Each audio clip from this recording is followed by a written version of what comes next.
అమ్మా తల్లులారా, అయ్యా తండ్రులారా, నువ్వు నీతి తప్పి ప్రవర్తిస్తే నీ దోష శిక్ష నీ పిల్లల మెడల మీదకి వెళ్ళిపోతుంది. జాగ్రత్త.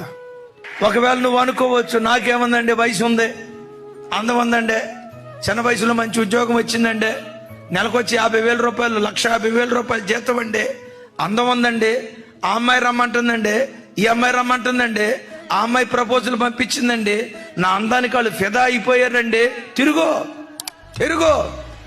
రేపేం జరిగిద్దో తెలుసా? నీ పాప దోషం నీ పిల్లల ఒడిలో పడుతుంది. జాగ్రత్త. నీ పాప దోషం నీ పిల్లల ఒడిలో పడి యజమానులుగా ఉండాల్సిన పిల్లలు దాసులైపోతారు. నేనంట, నీ కడుపును పుట్టిన నీ పిల్లలు ఎప్పుడు వాళ్ళు యజమానులుగానే ఉందురుగాక.